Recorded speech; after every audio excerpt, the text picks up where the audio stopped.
محمد رسول الله صلى الله عليه وعلى آله وصحبه وسلم. الحمد لله منشئ الخلق من عدم ثم الصلاة على المختار في القدم ومن تذكر جيران بذي السلم مزجت دمعا جرى من مقلة بدم. مولاي صل وسلم دائما أبدا على حبيبك خير الخلق كلهم محمد سيد الكونين والثقلين والفريقين من عرب ومن عجل، هو الحبيب الذي ترجى شفاعته لكل هول من الأهوال مقتحم. ثم الرضا عن أبي بكر وعن عمر وعن علي وعن عثمان ذي الكرم والآل والصحابة ثم التابعين لهم أهل التقى والنقى والحلم والكرم. یا ربی بالمصطفى بلغ مقاصدنا واغفر لنا ما مضى یا واسع الکرم. اما بعد فاعوذ باللہ من الشیطان الرجیم بسم اللہ الرحمن الرحیم. والعصر ان الانسان لفی خسر الا الذین آمنوا وعملوا الصالحات وتواصوا بالحق وتواصوا بالصبر. او کما قال اللہ تعالی فی القرآن الکریم صدق اللہ العلی العظیم وصدق رسوله النبي الأمين المكين الأمي الكريم الرؤوف الرحيم. ونحن على ذلك لمن الشاهدين والشاكرين والآمنين والمطمئنين والحمد لله رب العالمين. لي خمسة نطفي بها حر الوباء الحاطمة المصطفى والمرتضى وابناهما والفاطمة. غريبا يا رسول الله غريبا ندارا در جہاں جزت حبيبا مرزدارم زیسیارا لا دوائے مگر الطاف تو باشد طبیبم. بری نازم کہ ہستم امتی تو گناہگارم ولیکن خوش نصیبم. الہی خیر گردانی بحق مصطفیٰ و مرتضی و شاہ جیلانی و شاہ سمنانی.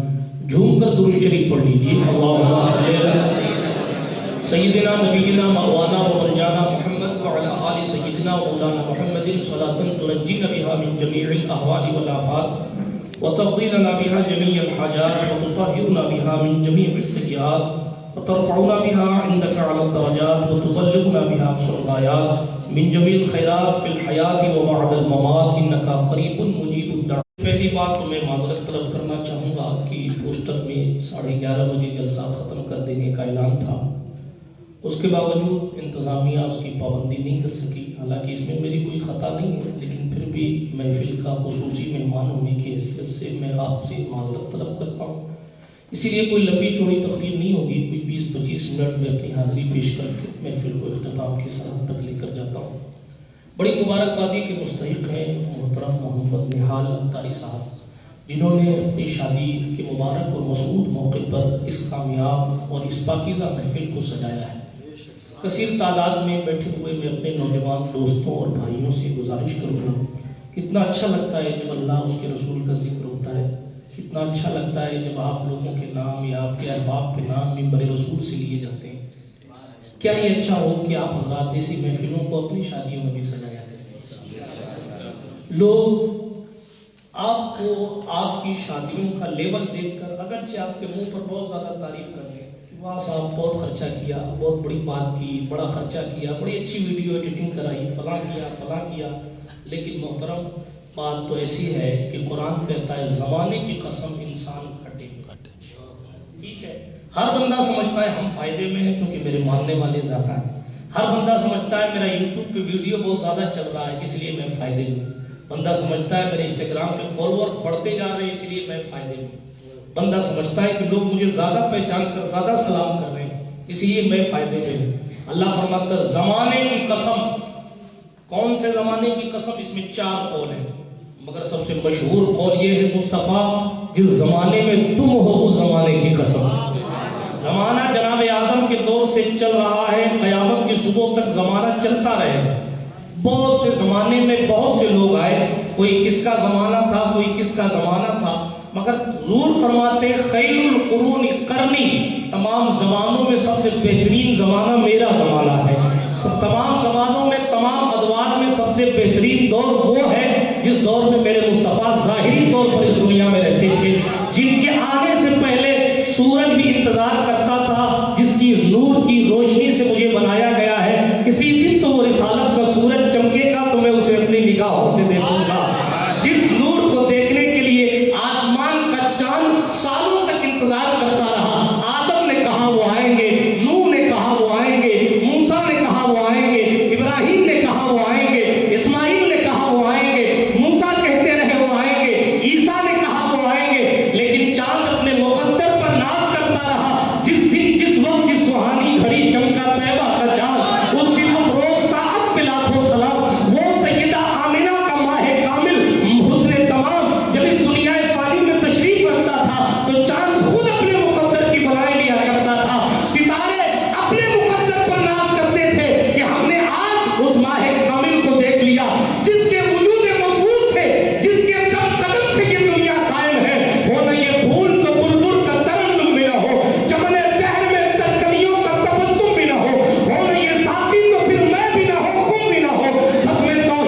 دیکھتے ہوں گے تو خود ستارے کتنے خوش ہوتے ہوں گے.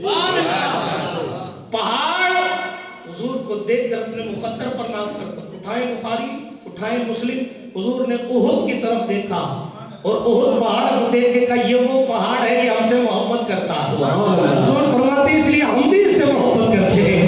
پڑوسیوں کو بتائیے کہ اگر پتھر محبت کریں, پتھر سے سخت نہیں ہے وہ دل جو حضور سے محبت نہ کرے. پتھر محبت کرتا ہے. حضور فرماتے ہیں اگر پتھر محبت کرتا ہے تو اس پتھر سے بھی محبت کرتے ہیں. اسی لیے علماء نے فرمایا احد پہاڑ جنتی پہاڑ ہے. آپ مدینے جائیں تو ٹیکسی والا کسی بھی مسلک کا ہوگا مگر کہے گا وہ دیکھو سامنے احد ہے. یہ کون سا پہاڑ ہے؟ کیسے جسے حضور نے پسند فرمایا. شریف بھائی سے پوچھو مدینہ گئے ہیں, وہاں ایک جبل ہیر بھی کالا کیوں پڑا, کوئی اس کی طرف نہیں دیکھتا. لوگ پوچھتے ہیں کہ پہاڑ یہ بھی تو ہے, پہاڑ یہ بھی ہے, پھر اس پر سے نور کی برسات کیوں ہٹا لی گئی؟ پورا کالا جبل ہیر ہے. ویکیپیڈیا پہ سرچ کر لیجئے گا, گوگل کا دور ہے. ہاں میں کوئی ایسی بات نہیں کر کے جا رہا جو آپ کے سر کے اوپر سے چلی جائے. اس پہاڑ کی تصویر آپ دیکھیں, لوگ اس کو دیکھنا پسند نہیں کرتے. کیوں نہیں پسند کرتے دیکھنا؟ جواب یہ ہے کہ پتھر تو بہرحال پتھر ہے, مگر میں اتنا کہتا ہوں ضرور کہ جتنی محبت احد نے کی ہے اس نے محبت نہیں کی, اس لیے لوگ اس کو دیکھتے نہیں. اگر پتھر محبت کرنے لگ جائے حضور سے تو لوگ پتھروں کو دیکھنے لگ جاتے ہیں, لوگ حضور کی تعظیم کرنے لگ جاتے ہیں. اگر اشرف المخلوقات حضور سے سچی محبت کرنے لگ جائے تو ہمارا وقار نہیں بڑھ گیا. آج پتی نہ پتی کے شور میں نئے نئے ٹٹو روزانہ کچھ نہ کچھ حضور کی بات حضور کی بارگاہ میں بولنے لگ جاتے ہیں. آج تو حال یہ ہے, مگر جناب ہمیں ڈیٹوں سے فرصت ملے تو حضور کی ناموس کی بات کرے گا, ہمیں خود ناچنے سے فرصت ملے تو حضور کی عزت کی بات. جن کے مذہب میں خود 25 برائیاں ہیں, بیویاں کس کے یہاں چوری ہوتی ہے, اگر ہم بولنے لگے تو وقار تمہارا لگے گا. بات تو یہ ہمارے پہ ہے مصطفیٰ جان رحمت صلی اللہ علیہ وسلم پر طرح طرح کی باتیں کیوں کی جاتی ہیں. حدیث شریف میں موجود ابو داؤد شریف اٹھائیے, سیاہ ستہ کی حدیث ہے. حضور نے اپنے صحابہ کو جمع کیا, اپنے ساتھیوں کو جمع کر کے ارشاد فرمایا سرکار مدینہ نے, ایک دور وہ آئے گا اس دنیا کی ساری قومیں میری قوم پر ایسے ٹوٹ پڑیں گی جیسے بھوکا کھانے والا کھانے کے پیالے پر ٹوٹ پڑتا ہے. آج دیکھ لیجئے, برٹن اسلام کے خلاف, امریکہ اسلام کے خلاف, لندن ہو کہ رشیا ہو, کوئی آپ کا ساتھ دینے کے لیے تیار نہیں. چھوڑیے نا سعودی عربیہ یہودیوں کا سب کے ساتھ کام کر. جس لوگوں کا حال یہ تھا کہ انہوں نے حضور کے نقش قدم کو ہٹایا, حرم کعبہ میں ترکیوں نے باقاعدہ الگ پتھر لگائے تھے کہ یہاں بایزید بستامی عبادت کرتے تھے, یہاں غوث اعظم نے عبادت کی. اس بدبخت قوم نے ان نشانیوں کو ہٹا دیا جہاں مصطفیٰ جان رحمت کے قدمان ناز پڑے تھے. سیدہ خدیجہ الکبریٰ کے گھر کو مسمار کر دیا. جن لوگوں نے حضور کی پیدائش کی جگہ کو ختم کر دیا اور وہاں جناب والا دوسری بلڈنگیں تعمیر کر دی, وہ بالی ووڈ کے ایک خان صاحب کے ہاتھوں کے نشان لے کر اس کو کہتا ہے کہ صاحب یہ تو سپر اسٹار کے فٹ پرنٹ ہیں, سپر اسٹار کے ہینڈ پرنٹ ہیں, یہ اس کے ہاتھوں کے نشانات ہیں. آپ کے لیے اتنا کافی ہے کہ جو سعودیہ اپنے آپ کو اسلام کا علمدار کہتا تھا, یہ کون سا مذہب ہے کہ صحابہ کے قدموں کے نشان کو مٹا کر اور سلمان خان کے ہاتھوں کے نشان کو آپ تقریب کے ساتھ دکھا رہے ہیں. معاذ اللہ رب العالمین, جہاں سے پردہ داری کا تصور محمد عربی نے دیا تھا وہاں آپ ننگے ناچ ناچنے والوں کا احترام کر رہے ہیں. کلئی کھل گئی. حضور غازی ملت نے ایک زمانہ پہلے کہا تھا کہ جناب کمل جلال پوری کا شعر ہے, پڑھتا ہوں تو کہتی ہے خالق کی کتاب ہے مصر یہودی سعودی بھی عذاب. اس قوم کے بارے میں کمل کیا لکھے جو کعبے کی کمائی سے پیتی ہے شراب. یہ ان کی کنڈیشن ہے, یہ ان کا ایمان ہے, یہ ان کا مذہب ہے کہ احد شریف میں احد کی پہاڑ کے سامنے حضور زخمی ہونے کے بعد جہاں سرکار نے اعلان فرمایا تھا ان نشانیوں کو مٹا دیا گیا, اس مسجدوں پر سیمنٹ ڈال دی گئی, ان وہاں جانا بینڈ ہے. آپ کو معلوم ہے اگر کوئی پڑوسی ملک کا ہو یا اس ملک کا کوئی ٹیکسی والا بھی آپ کو وہاں لے کے چلا گیا اور پولیس نے اس کو پکڑ لیا تو سعودی حکومت کے مطابق اس کا اقامہ چھین لیا جائے گا اور اس کو گھر بھیج دیا جائے گا. حضور کے نشانات پر جانا ان کے یہاں حرام ہے. اور بالی ووڈ کے اسٹاروں کے نشانات وہ احترام کی نگاہ سے دکھا رہے ہیں. بات کھل گئی کہ اسلام کا دعویٰ کرنا اور ہے اور ادھر سے مسلمان ہونا اور ہے. اسی لیے اقبال نے کہا تھا خرد نے کہہ بھی دیا لا الہ تو کیا حاصل، دل و نگاہ مسلمان نہیں تو کچھ بھی نہیں.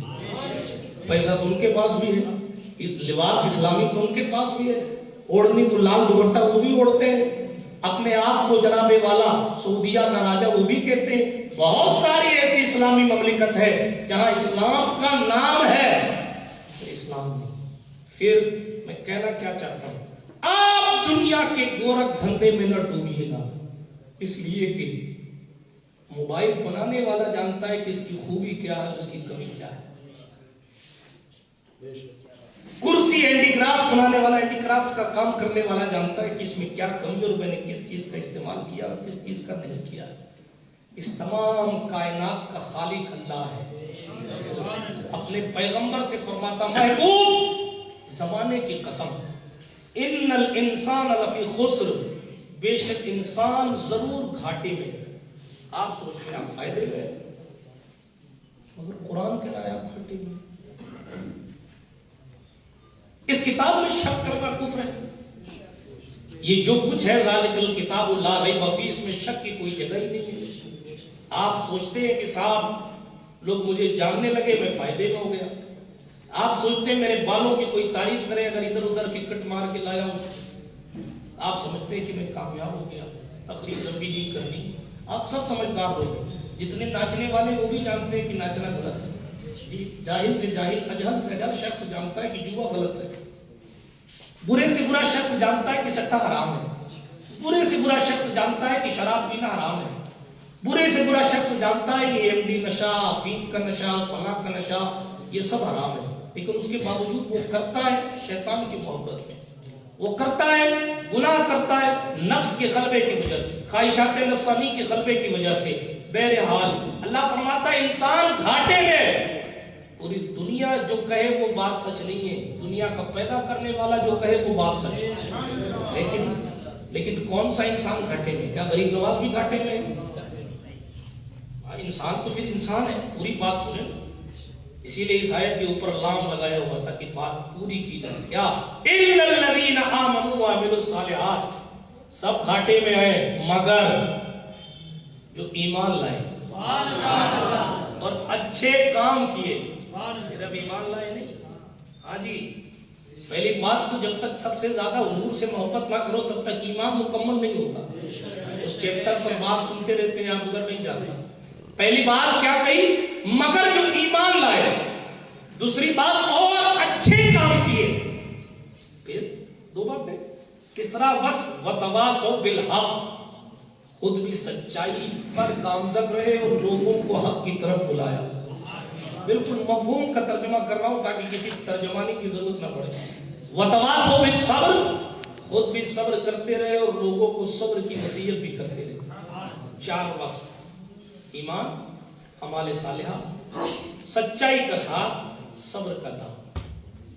چار چیزیں ہیں. فرماتے ہیں یہ لوگ گھاٹے میں نہیں، یہ لوگ فائدے میں. اب آپ سوچ لیجئے کہ آپ کتنے فائدے میں ہیں اور آپ کتنے نقصان میں ہیں. آپ سب سوچیں کیونکہ قرآن ہمارے لیے بھی آپ کے لیے بھی. اب بندہ دیکھے اپنی زندگی میں کہ وہ بندہ ایمان کا ٹمپریچر اس کا کیا ہے.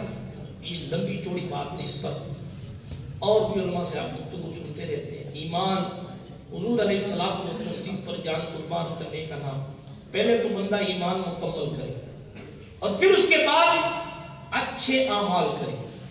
پہلی چیز یہ ہے کہ ہمارے دل میں حضور سے زیادہ کسی اور کی محبت اگر آ جائے تو ظاہر ہے کہ ایمان آپ کا مکمل کام ہے. اور آپ ایک چیز یاد رکھ لیجئے، جہاں جسم کی طاقتیں کام نہیں کرتی وہاں روحانی طاقتیں کام کرتی. میں نے پچھلی غالباً کسی تقریر میں کہا تو مجھے تقریریں یاد نہیں رہتی اور میں کوئی ادیب خطیب ہوں کہ برابر سیٹ و سیٹ تقریر کروں. میں نے پچھلی کسی تقریر میں کہا تھا روحانی طاقت حضور غریب نواز کے پاس ہے.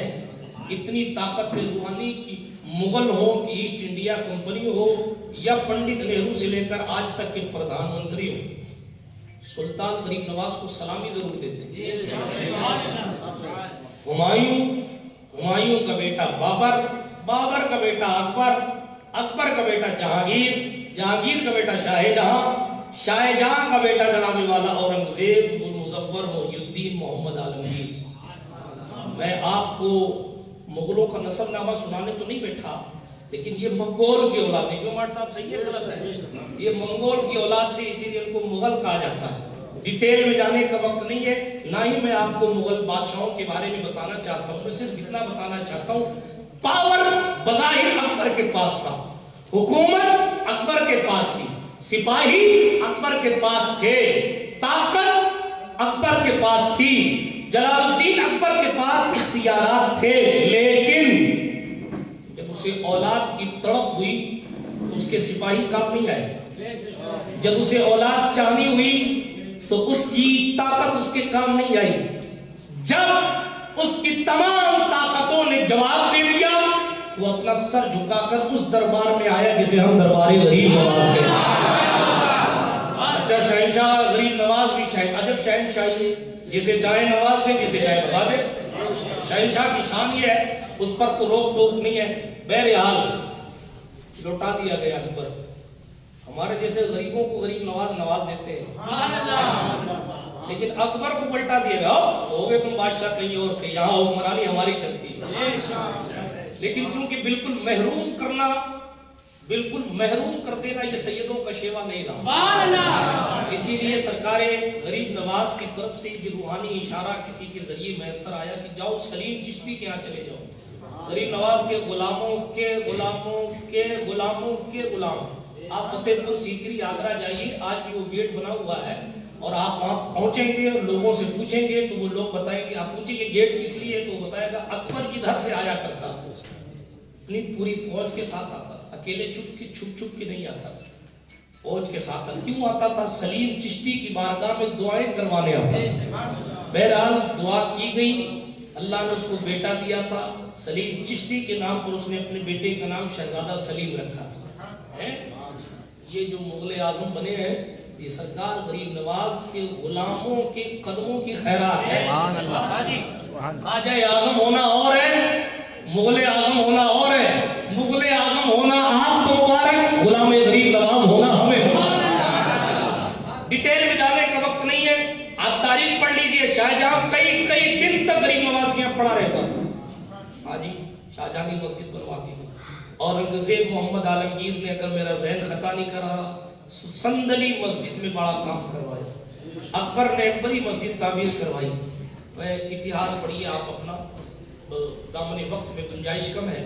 صرف اتنا کہ گزرتا ہوں کہ بڑے سے بڑا شہنشاہ سلطان شہاب الدین محمد غوری سے لے کر، مغل تو پھر بعد میں آئے، قطب الدین ایبک ہوں یا جناب کوئی ہو بڑے سے بڑا، اس کی جبین محبت جس دربار میں خم ہوتی تھی وہ دربار غریب نواز کا. ایسٹ انڈیا کمپنی آئی انگریزوں سے، گاندھی جی نے، ابوالکلام آزاد نے، بھیم راؤ امبیڈکر نے، چندر شیکھر آزاد نے، طرح طرح کی لڑائیاں لڑی. اتہاس پڑھا ہوگا آپ نے. آخر کار بات یہ ہوئی کہ موہن داس کرم چند گاندھی راشٹر پتا بنا دیے گئے. کیوں ماٹ صاحب؟ بہرحال نوٹوں پر ان کا چہرہ چھپ گیا، کرنسی ان کے فوٹو سے چلنے لگی. ڈیٹیل میں جانے کا وقت نہیں، مگر ہندوستان کے پہلے پردھان منتری کون ہے؟ پنڈت جواہر لال نہرو. ٹھیک ہے، پھر لال بہادر شاستری، پھر مجھے اسکول نہیں گیا ہوں، پرنسپل ماٹ صاحب ان سے پوچھئے گا، میں کم پڑھا لکھا شخص ہوں، لیکن پنڈت نہرو بھی جس کی چادر کو چنتے تھے وہ خواجہ ہندوستان. تاریخ پڑھیے، بھیم راؤ امبیڈکر یہاں حاضری دیتے. تاریخ پڑھیے، بڑے بڑے یہاں آ کر جس کی سلطانی اور شہنشاہی کو سلامی دیتے وہ غریب نواز کا دربار ہے. میں صرف اتنا آپ کو بتانا چاہتا ہوں، جہاں جسمانی طاقتیں، ظاہری طاقتیں کام کرنا بند کر دیتی ہے، وہاں سے روحانی پاور کی شروعات ہوتی ہے. آپ تاریخ پڑھتے جائیے، اوپر سے اوپر جائیے. سلطنت عثمانیہ پڑھ لیجئے، سلطنت سلجوقیہ پڑھ لیجئے، خانوادہ ایوبیہ پڑھ لیجئے. آپ جائیے خلافت عباسیہ پڑھ لیجئے، خلافت بنو امیہ پڑھ لیجئے. آپ پڑھتے رہیے، ہندوستان کی تاریخ نہیں اسلام کی تاریخ پڑھتے رہیے، مگر نتیجہ یہی ہوگا آخر میں آ کر نہ کوئی بادشاہ زندہ ہے،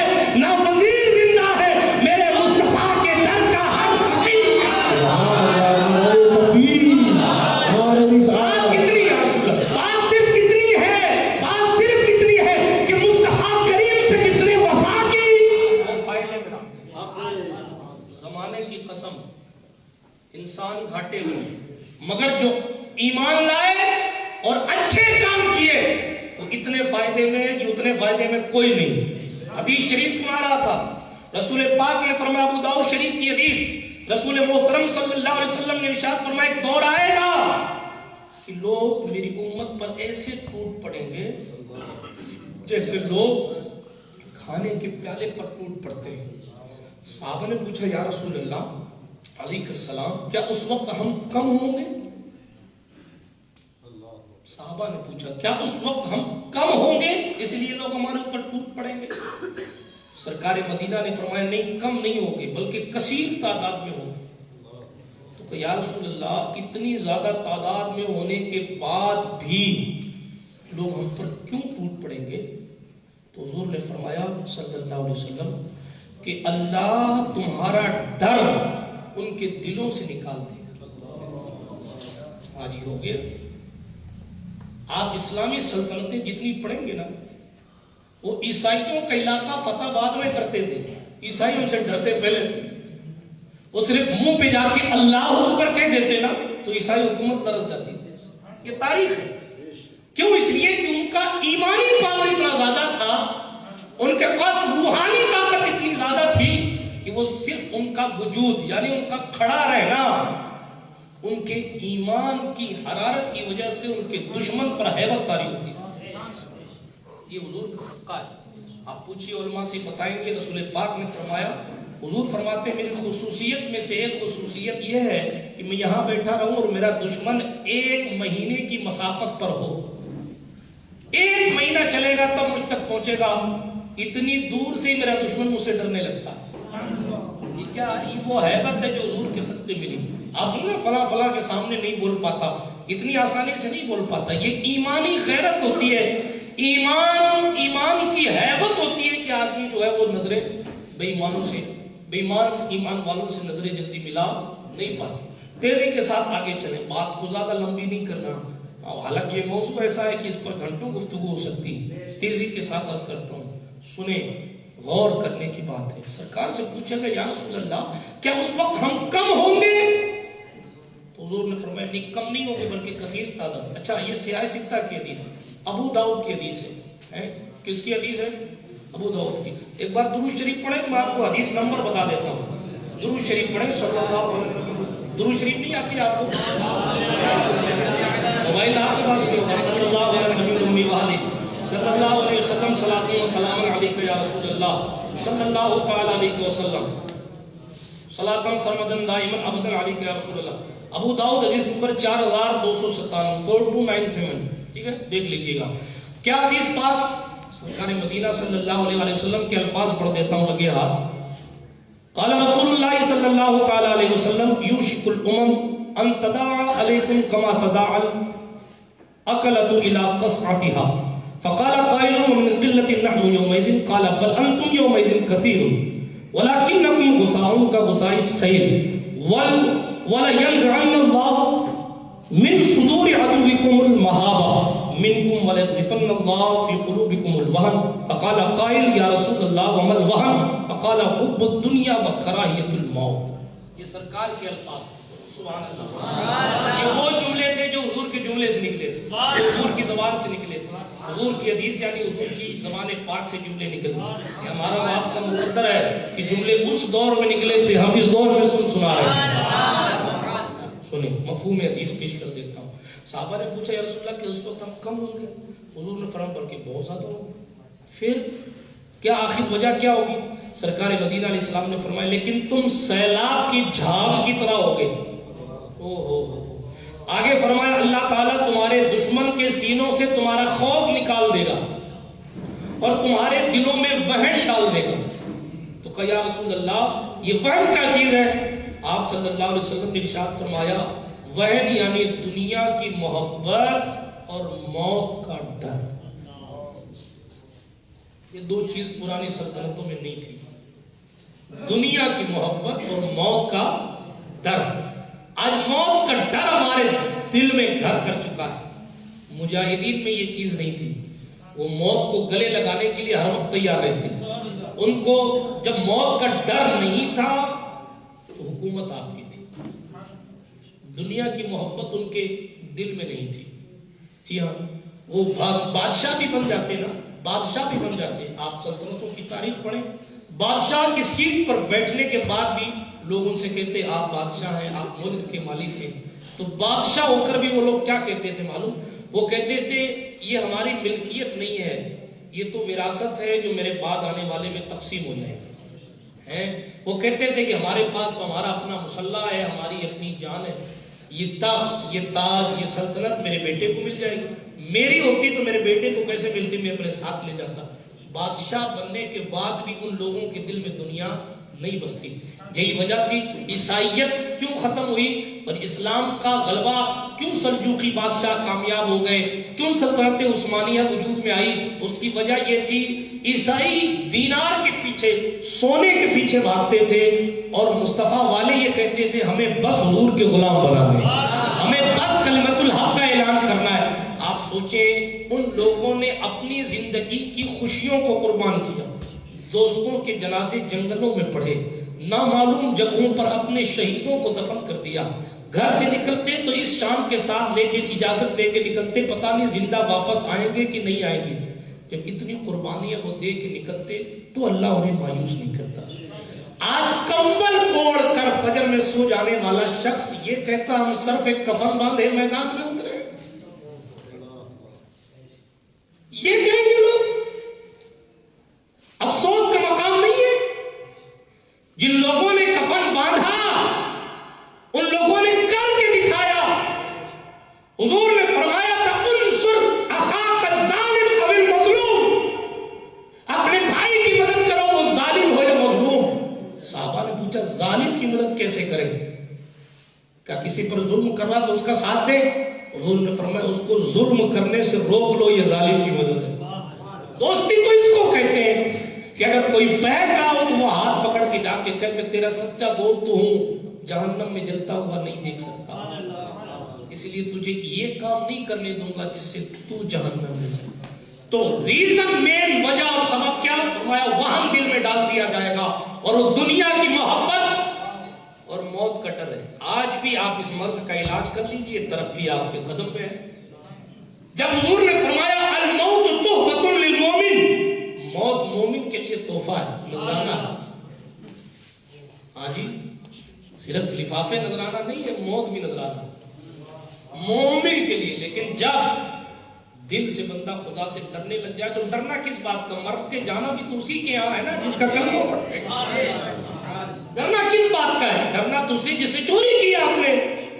اگر احکامات اسلام پر عمل پیرا ہوتے، بات کو تیزی کے ساتھ آگے بڑھاتا ہوں، مگر افسوس، سب افسوس، شب صبح تک سونا تجھے، دن لہو میں کھونا تجھے، شرم نبی خوف خدا یہ بھی نہیں وہ بھی نہیں. فرمایا زمانے کی قسم انسان گھاٹے میں. اگر آپ فائدے میں آنا چاہتے ہیں تو آپ کو کیا کرنا ہے؟ ایمان مکمل کرنا ہے. دوسری بات کام اچھے کرنے ہے. تیسری بات سچ بولنا ہے اور سچ کے ساتھ رہنا. جھوٹ شیطان کا آلہ ہے.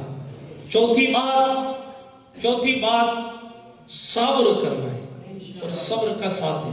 یہ چار چیزیں جب بندہ صحیح معنوں میں استقامت اس پر کرے گا تو ظاہر ہے کہ اس آیت کریمہ کا مفہوم یہ نکلتا ہے کہ سورہ مبارکہ کا کہ ظاہر ہے کہ پھر وہ گھاٹے میں نہیں ہوگا، وہ فائدے میں.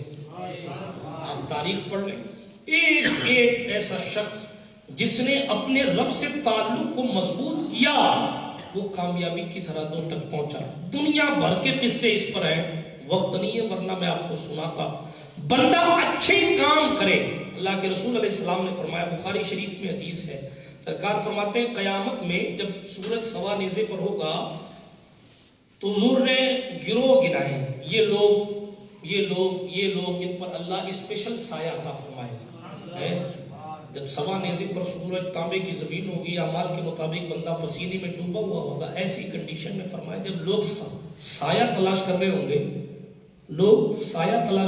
گے، اللہ کے رسول نے فرمایا جو شخص جوانی میں عبادت کرتا ہوگا اللہ اس کو وہاں اسپیشل سایہ دے گا. ہاں جی، جوانی کی عبادت کر، جوانی میں عبادت کاہلی اچھی نہیں. اگر بڑھاپا آ گیا تو پھر بات بن سکتی نہیں. گورنمنٹ ریٹائر کر دے اس کے بعد آپ مسجد میں کونے میں کرسی لے کر بیٹھے تو جناب چھوڑ دیجئے. شیخ سعدی نے کہا ہے جب انسپیکٹر صاحب سے عہدہ لے لیا جاتا ہے پھر ان کو ٹیکس کوئی نہیں دیتا ہے. ہاں بھائی, جب عہدہ ختم ہو جاتا ہے پھر بندہ سوچے کہ نہیں صاحب اب بھی لوگ میری تکریم کریں, تو ایسا نہیں ہوتا. اس لیے جب عہدے پر رہے, جوانی ساتھ رہے تو سر سجدے میں جھکا کر کہیں یہ جوانی بھی تیری دی ہوئی ہے, یہ بڑھاپا بھی تیرا دیا ہوا ہے. کر جوانی میں عبادت کاہلی اچھی نہیں, کر بڑھاپا آ گیا پھر بات بن سکتی نہیں. تو ٹھیک ہے, ایک تو وہ جو جوانی میں عبادت کرے, ایک جماعت وہ ہے فرمایا الحب للہ والبغض للہ, جو اللہ سے محبت کرے, جو محبت کرے اللہ کے لیے اور جو بغض رکھے اللہ کے لیے. اس کا مفہوم یوں سمجھیے, آپ کسی سے محبت کرتے ہیں تو اس لیے نہیں کہ مجھے پیسے دیتا ہے اس لیے محبت کرتا ہوں, اس لیے نہیں کہ یہ میرے نام کے نعرے لگاتا ہے اس لیے محبت کرتا ہوں. اگر اس لیے محبت ہے تو یہ الحب للہ میں نہیں آتا ہے. پھر وہ بندہ نمازی ہے اس لیے محبت کرتا ہے, وہ بندہ واقعی اخلاص والا ہے اس لیے محبت کرتا ہے, وہ بندہ واقعی محبت والا ہے, صاف دل والا ہے اس لیے محبت کرتا ہوں. ٹھیک ہے, جب یہ کنڈیشن ہے حضور فرماتے ہیں ایسا خیال اور ایسی محبت کرنے والوں, اور بغض بھی کس کے لیے ہو, فرمایا والبغض للہ. وہ آپ کو گالیاں دے رہا, برا کہہ رہا, آپ خاموش ہو جائیے. لیکن اگر صحیح معنوں میں وہ اپنے معاملات میں مخلص ہے تو آپ اس سے نفرت مت کیجیے. بات سمجھ جائیے آپ, اور آسان کر دوں آپ کو سمجھانے کے لیے. ایک شخص مجھے دعوت دے رہا کہ آپ کو میری شادی میں آنا ہے, بہت احترام کے ساتھ مجھے دعوت پیش کر رہا اور پھر وہ ناچ بھی کروا رہا ہے. اب میں اس کنڈیشن میں ہوں, جاتا ہوں تو تعلقات قائم رہیں گے, جاتا ہوں تو سامنے والا مجھ سے ربط رکھے گا, جاتا ہوں مولانا برکت صاحب کی طرح 4-5 نیتاؤں سے ملاقات ہو جائے گی. لیکن محترم نہیں جاتا اس لیے کہ اس نے ڈانس کروایا. جانے میں بظاہر میرا فائدہ ہے مگر نہیں جانے میں اس کو اس چیز کا احساس تو ہو میری قربانی سے کہ تم نے جو کیا وہ غلط کیا. والبغض للہ کے زمرے میں نفرت نہیں جانا, تعلقات نہیں رکھنا, یہ والبغض للہ کے زمرے میں آتا ہے. اور آسان کر دوں, آپ کا کوئی دوست کہے کہ میری ضد یہ ہے کہ میں ناچ کراؤں گا, آپ حسینی اس وقت ہے, آپ کہیں کہ اگر تیری ضد نچوانے کی ہے تو میں بھی حسینی ہوں, میری ضد یہ ہے کہ اگر تو ناچ کروائے گا تو میں تیری محفل میں نہیں آؤں گا.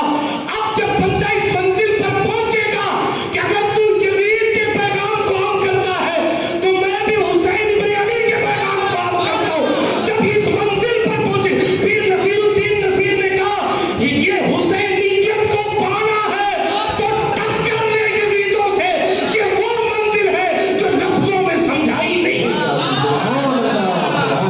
آپ کیا سمجھتے ہم کسی سے تعلقات یوں ہی چھوڑ دیتے؟ جناب ہمیں بھی دل ہے, ہمارے پاس بھی, ہمارا دل بھی کہتا ہوگا کہ فلاں سے تعلق رکھو, ہمارا دل بھی کہتا ہوگا فلاں کے پاس جاؤ, ہمارا دل بھی کہتا ہوگا کہ فلاں کے ساتھ ملو. مگر جناب ہمارے لیے پہلی ذمہ داری یہ ہے, اعلیٰ حضرت نے کہا تھا اے گروہ علماء چرواہے نہ بنو, چرواہے ہو چرواہے رہو, بھیڑیے نہ بنو. جی فتاوی رضویہ, اے گروہ علماء چرواہے ہو چرواہے نہ بنو, بھیڑیے, چرواہے ہو چرواہے بنو, بھیڑیے مت بنو. مطلب چرواہے کا کام ریوڑ کی رکھوالی کرنا, خود بھیڑ بن جانا نہیں. اگر چرواہا ہی بھیڑ بن گیا تو پھر امانتیں کہاں جائیں. اگر چرواہا ہی, اگر امانت رکھنے والا ہی خائن ہو گیا, اگر عالم ہی بہک گیا تو پھر جناب والا زندگیاں تو ظاہر ہے کس کے بھروسے چلیں گی. میں کسی ایک خاص ذات کو ٹارگٹ نہیں کر رہا واللہ باللہ تاللہ, لیکن بات صرف اتنی ہے کہ ہم عالم سے مراد صرف یہ نہیں کہ علماء کی بات, مولویوں پر تو ہر کوئی منہ اٹھا کے چیزیں گوئیاں کر لیتا. مولانا وہاں کیوں گئے, مولانا اور رسول کا کلمہ تو نے نہیں پڑھا,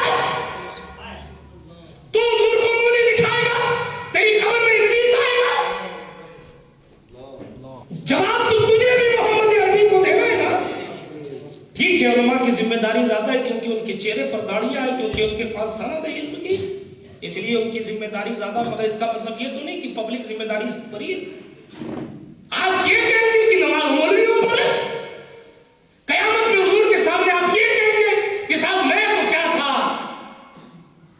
میں تو عام آدمی تھا، میں تو جاہل تھا اس لیے چلا گیا۔ یہ جہالت ڈبل عذاب ہے۔ کیوں نہیں پڑھا؟ اس میں شریعت والوں کی غلطی ہے کہ تم نے نہیں پڑھا۔ پڑھ، عالم بن، پتا چلے کیا صحیح ہے کیا غلط ہے۔ کیا رسول محترم نے نہیں فرمایا ماں کی گود سے لے کر قبر کی گود تک علم تلاش کر؟ 4 دن پڑھ کر علامہ ہونے کی سند نہ واضح کر دے کہ میں بہت بڑا پڑھا لکھا ہوں، میں فلاں کو پڑھاتا ہوں۔ شیخ سعدی نے لکھا ہے بغیر سیکھے استادگی مت کر، پوچھو مولانا اقبال صاحب سے، فارسی دوسری میں ہے، گلستان میں آئے، بغیر سیکھے استاد۔ ہر شخص لیڈر بننا چاہتا ہے، ہر شخص قیادت کرنا چاہتا ہے۔ ہمیں سارے ہی قیادت کریں گے تو پیچھے کون چلے گا؟ موضوع بدل جائے گا، اور اللہ نہ کرے کسی ذات پر میری بات ٹارگٹ کے لیے چلی جائے گی تو میری ساری محنت برباد ہو جائے گی۔ اس لیے میں اس سے آگے نہیں بڑھتا، صرف اتنا کہتا ہوں آپ اپنے اندر کچھ کوالٹیز پیدا کریں۔ آپ جب تک اللہ اس کے رسول کے لیے قربانی کا تصور پیدا نہیں کریں گے تب تک کبھی ہماری قوم سرخ نہیں ہو سکتی۔ آپ کا دل کہتا ہے کہ وہاں جانا چاہیے، لیکن آپ کو یہ بھی پتا ہے کہ وہ تلوار سے کیک کاٹ کر منہ پہ ملے گا، آپ جانے سے بچنا چاہیے۔ دل تو کہتا ہے جانا چاہیے، مگر حضور نے کہا تھا فضول خرچی نہیں کرنی چاہیے۔ جب آپ حضور کے لیے کچھ قربانی دیں گے تو حضور اتنے سخی ہیں کہ کوئی اتنا قربان کرتا ہے نا ان کے لیے تو حضور کئی گنا زیادہ دے دیتے ہیں۔ لیکن صرف سبحان اللہ نہیں میرے بھائی، ہاں عمل بھی ہونا چاہیے۔ دنیا کی چکا چوند میں ہم ڈوب جاتے ہیں، اچھے خاصے بڑے بوڑھے لوگ، ارے صاحب بڑا خوبصورت معاملات، بڑے خوبصورت، وہ جنت بہت زیادہ خوبصورت ہے۔ ہاں بھائی، لوگوں نے کشمیر کو جنت کہا، لوگوں نے کہا بھائی اگر جنت کیا ہے، اگر فردوس پر روئے زمیں است ہمیں است ہمیں است ہمیں است۔ فارسی کے شعر بھی ماٹ صاحب کو یاد، آج غالب کا برتھڈے بھی ہے ماٹ صاحب، 27 دسمبر مرزا اسد اللہ خان غالب کی پیدائش کی تاریخ تھی۔ یہ الگ بات ہے کہ اس کی تاریخ میں لکھا ہے کہ وہ شراب کے نشے میں ڈوب جاتا تھا، یہ الگ بات ہے کہ اس نے اپنی باتوں سے توبہ بھی کی تھی، اللہ اس کا رسول بہتر جانے۔ اس کا نام مرزا اسد اللہ خان غالب تھا، مگر اس نے کیا کہا تھا؟ اس نے کہا جب اس سے کسی نے پوچھا کہ صاحب نعت کیوں نہیں لکھتے ہو، غزل ہی غزل لکھتے ہو، اور اس کی غزلیات پر آج امریکہ بھی رشک کرتا ہے۔ جن کو اردو سے تھوڑا بہت بھی علاقہ ہے وہ غالب غالب غالب کا وظیفہ پڑھتے ہیں۔ غالب کو گزرے ہوئے سالوں 250 سال ہونے، 250 سال ہونے آئے غالب کو، ٹھیک ہے، مگر آج بھی غالب غالب ہے، غالب ہے۔ لیکن جناب بات اس سے کسی نے کہا کہ تو نعت کیوں نہیں لکھتا ہے، نعت کیوں نہیں لکھتا ہے، غالب سے پوچھا گیا تو نعت کیوں نہیں لکھتا ہے، تو اس نے پلٹ کے کہا کہ صاحب نعت لکھنا تو سرکار دو عالم کی نعت لکھنا، میرے جیسا کیا حضور کی نعت لکھے گا، یہ تو خدا کا وصف ہے، وہی لکھے گا، وہی جانے گا۔ غالب تھا تو کیسا بھی، مگر جب حضور کی نعت کی بات آئی، جب حضور کی نعت کی بات آئی تو اس نے کہا میں شعر سنا دیتا ہوں، آپ درود شریف پڑھیں نا صلی اللہ علیہ وسلم، صلاۃ و سلام علیک یا رسول اللہ صلی اللہ تعالی علیہ وسلم۔ اس نے کہا غالب سنائے خواجہ بیزداں گذاشتے کہ آن ذات پاک مرتبہ دان محمد است۔ ہاں جی، یہ غالب کی بات ہے، کہتا ہے غالب سنائے خواجہ بیزداں گذاشتے، اے غالب حضور کی تعریف تو ہم نے خدا کے دربار میں رکھی، بس وہی کہ وہی ذات مرتبہ محمدی کو جانتی، اس کے سوا کوئی مرتبہ مصطفیٰ کو نہیں جانتا، تو غالب جیسا شخص کیا نعت لکھے گا۔ یہ مقام مصطفیٰ، غالب کچھ تھا مگر حضور کو جانتا تھا، اور اتنا جانتا تھا کہ تیرے تو وصف عیب تناہی سے ہے بری، حیرہ ہوں میرے شاہ میں کیا کیا کہوں تجھے۔ اچھا غالب اپنی 50 برائیوں کے باوجود بھی اس کنڈیشن میں تھا، اور آج جن کا عطا پتہ نہیں ہے وہ جناب والا خوب اونچے اونچے پجامے کے حضور کی باتیں نہیں کرتے، یوں صحیح نہیں تھا، یوں صحیح نہیں تھا، یوں معاذ اللہ کر، یہ مقدر کی بات۔ ابھی آپ نے شریف صاحب سے سنا نا، یہ بڑے کرم کے فیصلے، یہ بڑے نصیب کی بات۔ میرا وقت مکمل ہو گیا، جو میں نے عرض کیا تھا، میں بات کو ختم کرتا ہوں، بات غالب کے بیچ میں آ گئی تو میں نے عرض کر دیا. اچھا، غالب کی تخلیق کا، غالب کی شاعری کا جواب نہیں لا سکے. غور کرنے کی بات ہے، لوگوں کو غالب دوسرا نہیں ملا، غوث اعظم دوسرا کارڈ رہے گا. لوگوں کو دوسرا غالب نہیں ملا. میں غالب کی بات نہیں کرتا کہ وہ بہت اللہ والے تھے، نہیں جناب، میں صرف اس کے قلم کی بات کرتا ہوں کہ وہ قلم اتنا اچھا رکھتا تھا کہ اس دوسرے جیسا قلم نہیں. جب قلم والا دوسرا نہیں ملا تو جس پر رسول پاک کا قلم تھا وہ دوسرا کیسے ملے گا؟ دوسرا خواجہ ہندوستان کیسے ملے گا؟ میرے ہاتھ برادران ملت اسلامیہ، لب لباب اور نچوڑ یہ نکلتا ہے کہ آپ کو قربانیاں تو دینی پڑیں. اگر کوئی یہ ضد کرے کہ میں ناچ کرواؤں گا تو آپ یہ ضد کر لیں میں نہیں آؤں، میرے تعلقات اپنی جگہ نہیں آؤں، اس لیے کہ میں اس محفل کا حصہ نہیں بن سکتا جس میں عذاب الہی آ جانے کا خدشہ ہو.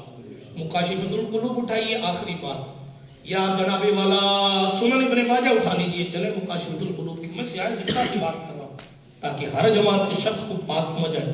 سنن ابن ماجہ میں حدیث شریف ہے، اللہ کے رسول فرماتے ہیں میری امت کے کچھ لوگ ان کے چہرے بندروں اور سوروں کی طرح کر دیے جائیں.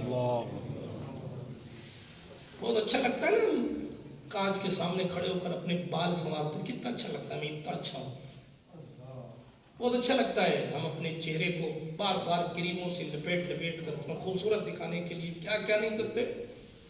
لوگوں نے بھی انسانی ذوق کو سمجھا، لوگوں نے بھی، اس لیے کیمرے میں بھی نئے نئے فیچر دے دیے، کالے کو گورا کر دیں. نہیں ہنسنے کی بات نہیں، حقیقت ہے. کئی ایسے لوگ ملاقات کرو تو پتہ چلتا ہے بھائی اصلی روپ یہ ہے. حالات ایسے ہیں. کیوں کیوں کیوں؟ اس لیے کہ یہودی آپ کی ہنسنے کی بات نہیں ہے، میں پوائنٹ کی بات کر رہا ہوں. یہودی اتنے نباز ہیں کہ آپ چاہتے کیا وہ یہ جانتے ہیں. میں کچھ دنوں پہلے فیروز حشمتی صاحب سے کہہ رہا تھا کہ صاحب واٹس ایپ نے ایک نیا فیچر دیا ہے. تو نیا فیچر یہ دیا ہے کہ آپ کو کسی نے آڈیو اگر بھیجی ہے، وائس نوٹ اگر بھیجا ہے تو آپ اس کی اسپیڈ بڑھا کے سن لیجیے. ہے نا بھائی، دیا 1 گنا تو چلتی ہے، 1.5 گنا بڑھا لیجیے، چاہے 2 گنا. کیوں دیا ہے؟ کیوں ضرورت پیش آئی؟ سوچیں کہ یہودی ٹیکنالوجی کتنے آگے ہے کہ لوگوں کی نبازی کریں، نبز پکڑ رہے. لوگوں کے پاس ٹائم نہیں ہے، لوگ چاہتے ہیں یار یہ بات پوری ہونے والی، جلدی سے پوری ہو، کہنا کیا چاہتا ہے وہ جلدی سے میں سن لوں. اتنی نبازیت رکھنے والی قوم، آپ اس کا مقابلہ ڈی جے کے سامنے ناچ سے کریں گے؟ یہودیوں نے تو اسلام سے دشمنی حضور کے آنے سے پہلے حضور کے دور سے کی ہے. آپ سو رہے ہیں، آپ کا دشمن نہیں سو رہا ہے. اسی لیے اپنی تمناؤں پر پتھر رکھیے اور حضور کی رضا تلاش کرنے کی کوشش کیجیے. جب آپ حضور کی رضا حاصل کرنے کی کوشش کریں گے تو آپ کے چہرے یوں ہی چمکتے رہیں گے. بات آخری کر رہا تھا، اس کو پورا کر دوں. کیا کہہ رہا تھا؟ سنن ابن ماجہ کی حدیث، سنن ابن ماجہ کی حدیث فرمایا ان کے چہرے سوروں اور بندروں کی طرح ہو جائیں. معاذ اللہ. الحمدللہ الذی عافانا مما ابتلاه به. یا رسول اللہ کیوں ہوں گے؟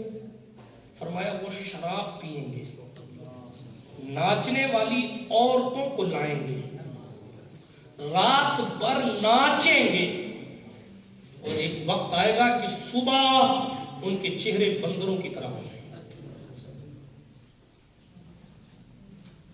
آپ اگر چاہتے ہیں کہ آپ کے چہرے چمکتے رہے تو اس کے لیے نمازوں کی پابندی کیجیے. چہرے پر نور فجر کی پابندی کرنے سے آتا ہے. فجر کی نماز کی پابندی کیجیے. کالا ہونا عیب نہیں، میں اپنی کئی تقریروں میں کہہ چکا ہوں، کالا ہونا عیب نہیں. بہت سے سانولے لوگوں کی بھی سچویشن یہ ہوتی ہے کہ ان کے چہرے پر کشش ہوتی ہے، اور بہت سے گورے ایسے ہوتے ہیں جن کو دیکھنے کا جی نہیں چاہتا. جائیے آپ، اور جانے کیا ضرورت ہے، آپ تو جودھ پور میں رہتے ہیں، 1 گھنٹہ گھر یا مہران گڑھ کی ارد گرد گھوم لینا. آپ نظر، آپ کئی لوگوں سے دور بھاگتے، کہتے ہیں الگ سی بو آتی ہے. ان کے چہرے دیکھیں، ہیں گورے پر اچھے نہیں لگتے. کیوں نہیں اچھے لگتے؟ کیونکہ ایمان کی چاشنی نہیں ہے. بات سمجھ آئی؟ یہ ہماری اور آپ کی جو چمک ہے یہ حضور کو نور ماننے کی وجہ سے. جس مسلک میں نور نہیں مانا جاتا ان کے چہرے بھی نہیں دیکھے جاتے. داڑیاں ہونے کے باوجود بھی اچھے نہیں لگتے، پیشانیوں پر ٹھوک ٹھوک کے نشانات بنا لینے کے باوجود بھی اچھے نہیں لگتے، کیونکہ ان کے دل میں حضور کو نور ماننا نہیں ہے. جو نور حضور کو مانتا ہے ان کے چہرے پر بھی نور ہوتا ہے، ان کی قبروں میں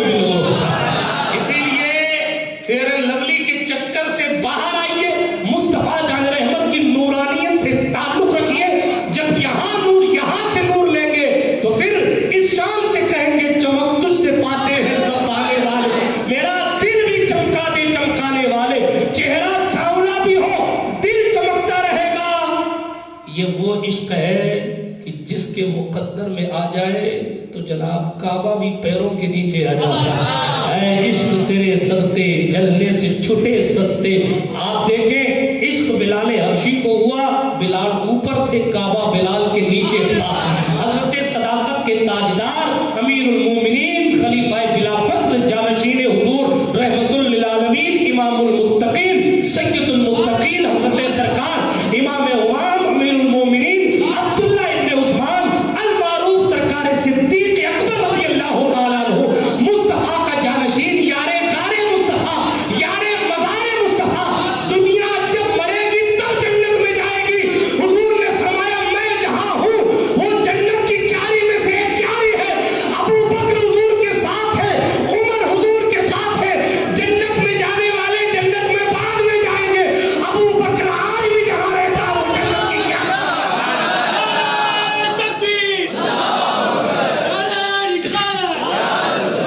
لوگوں کو غوث اعظم سمجھ نہیں آئے، صدیق اکبر کیا سمجھ میں آئیں گے؟ لوگوں کو خواجہ ہند سمجھ میں نہیں آئے، ابو بکر صدیق کیا سمجھ میں؟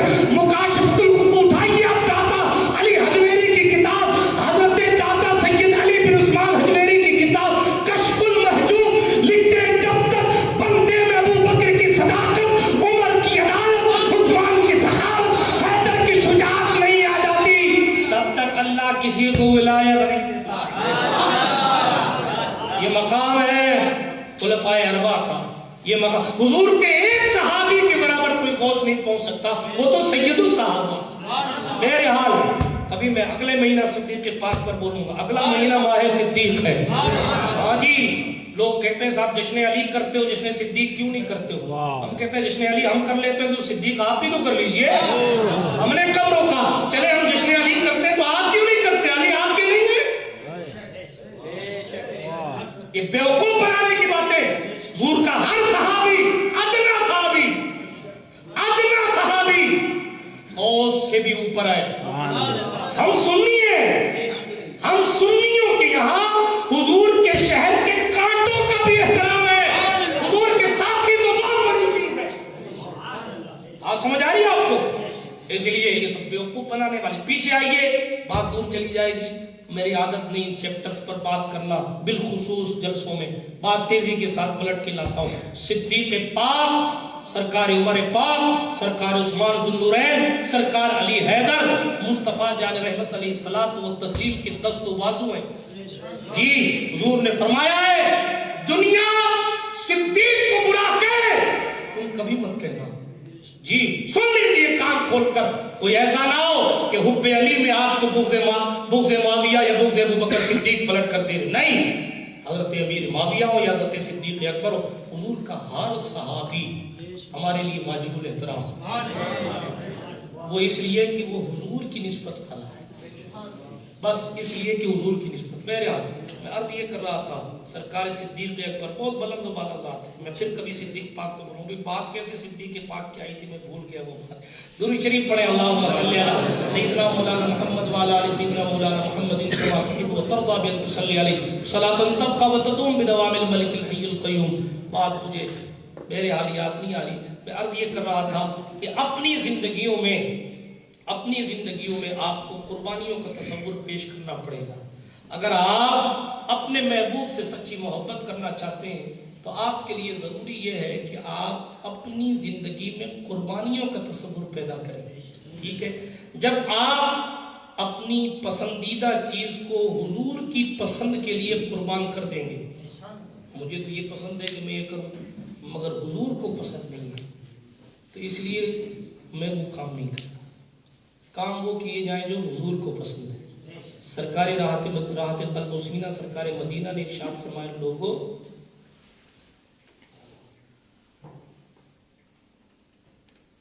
درود شریف پڑھیں، اللہم صلی علی سیدنا مولانا محمد وعلی آل سیدنا مولانا محمد کما تحب وترضى بأن تصلی۔ میں یہ سوچ رہا تھا کہ آخر میں کیا بیان کر رہا تھا جس سے بات چلی گئی۔ ایک بار اور درود شریف پڑھیں، اللہم صلی علی سیدنا مولانا محمد وعلی آل سیدنا مولانا محمد کما تحب وترضى بأن تصلی۔ ہاں دیکھو درود شریف یاد آ گئی۔ سرکار ابوبکر صدیق رضی اللہ تعالیٰ عنہ کی بات آئی، وہ صدیق اکبر رضی اللہ تعالیٰ عنہ ذات کا نام ہے جس نے سرکار بلال حبشی کو خریدا ہے. سرکار مدینہ کا فرمان میں سنا رہا تھا، حضور نے فرمایا کبھی ابو بکر صدیق کو برا مت کہنا. ٹھیک ہے، سنیے یہ حضور کی صریح حدیث. کیوں حضور نے کلیئریشن دیا. سرکار نے فرمایا جس وقت دنیا میری تکذیب کر رہی تھی ابو بکر میری تصدیق کر رہا تھا. جس وقت لوگ جھٹلا رہے تھے ابو بکر اس وقت میرا ویریفیکیشن کر رہا تھا. اس لیے خبردار صدیق کے خلاف بات مت کرنا. یہ بات پوری ہوئی. صدیق پاک کا نام کیسے آیا تھا؟ بلال حبشی کی وجہ سے. بلال حبشی کو خریدا سرکار صدیق اکبر نے. خرید کر بارگاہ رسالت میں لے گئے. ڈیٹیل میں جانے کا وقت نہیں ہے. جب فتح مکہ کے بعد عشق رسول نے بلال حبشی کو کعبے کی چھت پہ چڑھا دیا نا، تو سرکار صدیق پاک نے حضرت بلال کو دیکھا اور بے ہوش ہو کر زمین پہ گر گئے. بے ہوش ہو کر حضرت عمر فاروق اعظم نے جلدی سے سنبھالا. سرکار عمر بن خطاب امیر المومنین نے جب سنبھالا نا،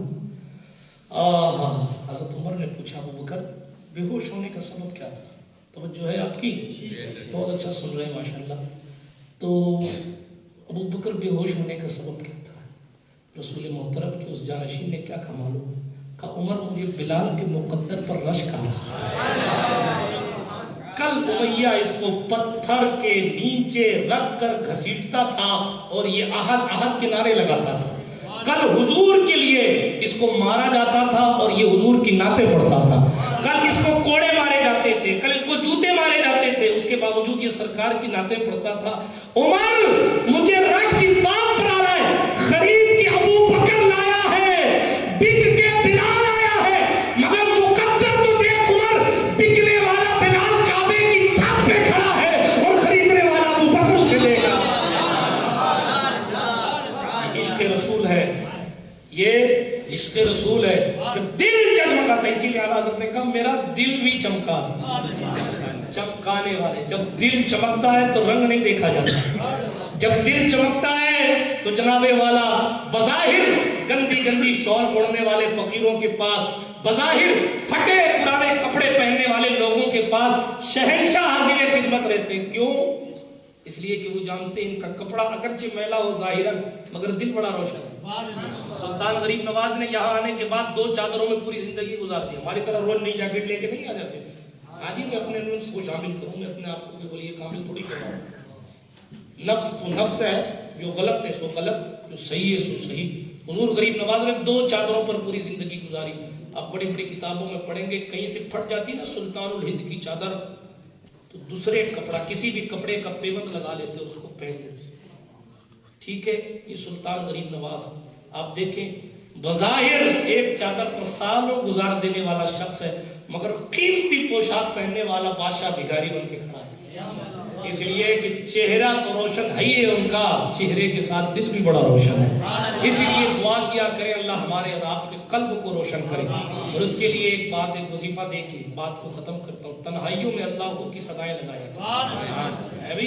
تنہائیوں میں اللہ کا ذکر کیا کریں، چاہے ذکر بالسر کر لیا کریں، چاہے ذکر بالجہر کر لیا کریں، مگر اللہ کو یاد کیا کریں. لفظ اللہ اردو میں لکھنا سیکھیں، پیپر پہ لکھ کے اس کو دیکھا کریں. اللہ کے نام سے محبت ہوگی. جب اللہ کے نام سے محبت ہوگی تو اللہ کا ہر ولی خوش ہوگا، کیونکہ جو اللہ کا محبوب ہو جاتا ہے پھر وہ ولیوں کا بھی دوست ہو جاتا ہے. اس شادی کے موقع پر اس محفل کو سجانا خداوند قدوس کی نعمت ہے. اللہ رب العزت جسے توفیق دیتا ہے وہ ایسی محفلوں کو سجایا کرتا ہے. آپ نے دیکھا کروڑوں روپے رکھنے والے مدینہ نہیں جا پاتے، اور جنابی والا کہیں کہیں تو پینٹ کرنے والے مدینہ چلے جاتے. پوچھا جائے اتنا پیسہ کہاں سے لایا؟ وہ کہتا مجھے بھی نہیں پتا کہ انتظام کہاں سے. کہیں کہیں آپ کو ایسے ملیں گے، میں گھر سو رہا تھا، دوست نے کہا چل اجمیر چلتے ہیں، اچانک ہی غریب نواز کا بلاوا آ گیا اور چلا.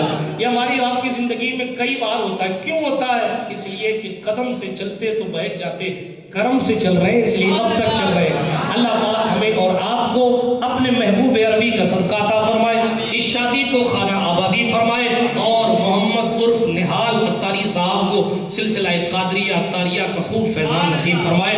آمین بحق طٰہٰ و یاسین. استغفر